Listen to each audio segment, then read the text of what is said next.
अस्सलाम वालेकुम दोस्तों, कैसे हो? मुझे उम्मीद है कि आप सबसे हो गए। न्यू अपडेट के साथ मैं आपके सामने फिराज रोज के हैं। अगर आप कुवैत में रहते हैं, कुवैत की खबरों से हमेशा के लिए अपडेट आना चाहते हैं तो ये वीडियो आप शुरू से लेकर आखिर तक देखते रहिए। इस वीडियो के अंदर मैं आपको काफ़ी ज़्यादा इंपॉर्टेंट जो है इन्फॉर्मेशन देने वाला हूँ और आप लोगों को बताने वाला हूँ। कुछ लोग गिरफ्तार किया गया है बिना वीज़ा के जो लोग हैं एंट्री करें हैं, कहाँ से किए कैसे करें उसके हवाले से, और रमज़ान के हवाले से बड़ी खबरें दी जा रही है, नॉर्मल लाइफ के हवाले से। तो चलिए फिर बिना देरी की वीडियो शुरू करते हैं। लेकिन उससे पहले मैं आपको बताना चाहूँगा, चैनल हमारा पहली बार देख रहे हैं, चैनल को ज़रूर सब्सक्राइब करें और साथ ही साथ बेल आइकन ज़रूर प्रेस कर दें, ताकि हमेशा आपको इसी तरीके से कुवैत के बारे में जानकारी टाइम टू टाइम मिलती रहे और आप हमेशा हमारे साथ में जुड़े रहें। तो सबसे पहले हम बात कर लेते हैं, यहाँ पे बड़ी खबर आ रही है रमज़ान को लेकर। बताया जा रहा है कि रमज़ान की वजह से अब जो है आने वाले वक्त में लोगों की नॉर्मल लाइफ शुरू हो गई है और ज़्यादातर जो है मुल्क में काफ़ी ज़्यादा फ़र्क पड़ेगा। इससे पहले की तरह जो सारा कुछ चल रहा था लोगों में, तो रमज़ान की वजह से अल्हम्दुलिल्लाह सारा कुछ सही चलने लगेगा। तो एक बड़ी खबर आ रही है, अच्छी खबर आ रही है कि आने वाले वक्त में कोई भी परेशानी आपको कहीं पे भी कुछ भी नहीं होने वाला है। तो अब बात कर लेते हैं यहाँ पे अगली खबर की तरफ। जो अगली खबर आ रही है निकल के, बोर्ड के ज़रिए बहुत सारे लोग जो है, कई लोग जो है ईरान की तरफ से जो है वो बोट के ज़रिए आए हैं और आने के बाद में कुवैत में एंट्री किए हैं। हालांकि जो है देखा गया था उनको, लेकिन देखने के बाद में जब जैसे ही यानी कि उनको ढूंढा गया तो वो नहीं मिले, नज़र नहीं आए।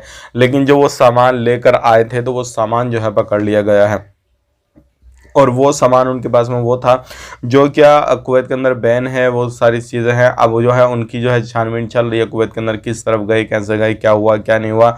लेकिन ये एक बड़ी खबर आ रही है और कई सारे लोग थे वोट के ज़रिए आए थे और ये सारी चीज़ें हो रही थी। और किसी भी तरीके से अगर कहीं पर भी ये लोग जो थे अगर छुपे हुए कहीं पर भी कुछ भी पाए गए तो अब इनको जो है पकड़ के फ़ौरन से पहले डिपोर्ट किया जाएगा। बात कर लेते हैं यहाँ पे अगली खबर की तरफ। जो अगली खबर आ रही है निकल के जहरा एरी से, अगर कहीं पर भी आप खुले में कहीं पर भी कुछ भी करते हैं, खुले वगैरह में कुछ भी करते हैं, ए टू जेड अगर सामान बेचते हैं, कोई भी दुकान आपने लगा रखी है, कुछ भी कर रहे हैं, तो आपको ध्यान देने की ज़रूरत है, क्योंकि अभी काफ़ी ज़्यादा चेकिंग हो रहे हैं और बहुत सारे लोग जो है सामान वगैरह सेल करते हैं। अगर किसी भी तरीके से बिना लाइसेंस के आप काम कर रहे हैं, कुछ भी कर रहे हैं, तो आपको पकड़ के रिपोर्ट किया जाएगा। अगर पर कुवैती नागरिक हैं उनके ऊपर कानूनी कार्रवाई की जाएगी। तो इन चीज़ों का आपको खास करके ध्यान देना है। खास करके जहरा के अंदर जो है ऐसे लोगों को पकड़ा जा रहा है। अभी एक बड़ी खबर आ रही है निकल के, फिलीपीन ने एक शिकायत दर्ज की है एक लेडीज ने जिसकी उम्र 34 साल है। उसने पुलिस थाने में जाकर बताया कि एक बंदे ने मुझे गाड़ी में बिठाया और बिठाने के बाद मैं अपने फार्म हाउस पे लेकर गया और वहाँ पे मेरे साथ में बलात्कार वगैरह किया, उसके बाद में मुझे छोड़ दिया।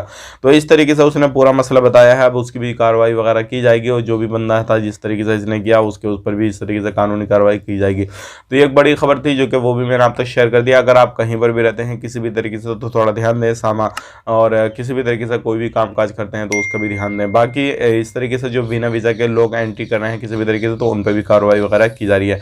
वीडियो अच्छा लगा वीडियो को लाइक करें, शेयर करें। आप अपना ख्याल रखें, अपनी फैमिली वालों का ख्याल रखें। Take care, bye bye.